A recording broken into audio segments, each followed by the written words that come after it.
Speaker of Lok Sabha, तो speaker और deputy speaker constitution के आर्टिकल 93 में मेंशन है।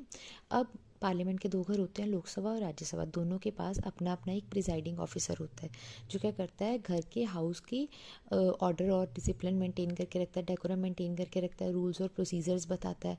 अब जो ये प्रिजाइडिंग ऑफिसर है एक तरह का टीचर है क्लासरूम में। अब जो लोकसभा का प्रिजाइडिंग ऑफिसर है उसको स्पीकर कहते हैं और राज्यसभा के प्रिजाइडिंग ऑफिसर को चेयरमैन कहते हैं। अब स्पीकर इलेक्ट कौन करता है और कैसे होता है? अब जो भी पार्टी की सरकार बनी है, रूलिंग पार्टी, उसमें से स्पीकर को इलेक्ट किया जाता है। अब स्पीकर लोकसभा को प्रिजाइड करता है तो लोकसभा में से इलेक्ट होता है, और किस में से, जिस भी पार्टी की सरकार है। अब ऐसा भी हो सकता है, अब दोनों क्या होता है, ऑपोजिशन और जिसकी भी रूलिंग पार्टी है दोनों ही कंसेंसस कर लेती है, सहमति कर लेती है किस पर्सन को हमने स्पीकर बनाना है। लेकिन अगर दो कैंडिडेट हैं तो इलेक्शन करवाना पड़ेगा, और वो इलेक्शन की डेट फिक्स करते हैं प्रेसिडेंट। अब अगर पहला जनरल इलेक्शंस हो चुके हैं और रिजल्ट आ गया और जिसकी सरकार बन चुकी है, अब फर्स्ट सेशन होगा पार्लियामेंट का, अब ये तो कोई स्पीकर का इलेक्शन नहीं हुआ, तो क्या करते हैं प्रेसिडेंट, जो भी लोकसभा का सबसे सीनियर मोस्ट मेंबर है उसको कह देते हैं कि आप स्पीकर बन जाओ, जिसको स्पीकर प्रोटेम कहते हैं, टेम्परेरी स्पीकर।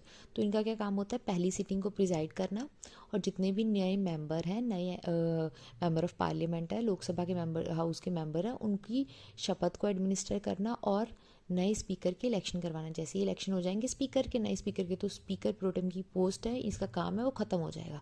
अब स्पीकर एक पर्सन चाहे तो कितनी भी बार बन सकता है, मल्टीपल टाइम्स। और स्पीकर बस ये है कि लोकसभा का मेंबर होना चाहिए और रूलिंग पार्टी से होना चाहिए। अब वैकेंसी कब आती है, स्पीकर रिज़ाइन भी कर सकता है, स्पीकर रिज़ाइन करता है डेप्टी स्पीकर को, और डेप्टी स्पीकर रिज़ाइन करता है स्पीकर को। अब डेप्टी स्पीकर है वो ऑपोजिशन में से होता है। अब क्या हुआ, 17th और 18th लोकसभा में डेप्टी स्पीकर की जो पोस्ट है वो खाली रही, क्योंकि ऑपोजिशन से होता है, उन्होंने किसी को बनाया ही नहीं। तो स्पीकर किसको रेजिग्नेशन देगा, सेक्रेटरी जनरल ऑफ लोकसभा को।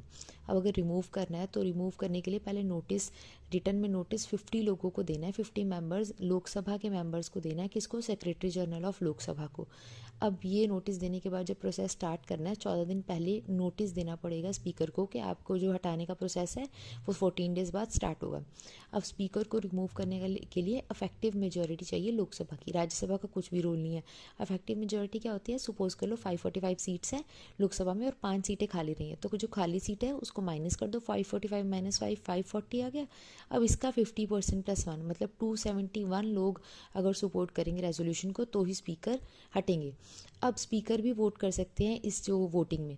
अब स्पीकर वोट कर सकते हैं फर्स्ट इंस्टेंस पे, पर वो टाई ब्रेकर वोट नहीं कर सकते, कास्टिंग वोट नहीं कर सकते। सपोज करो 270 लोग कह रहे हैं रेजोल्यूशन के फेवर में कि इनको हटा दो, 270 कह रहे हैं मत हटाओ, तो अब अगर स्पीकर ने वोट करा तो सारा कुछ डिपेंड ही स्पीकर की वोट पे कर रहा है। टाई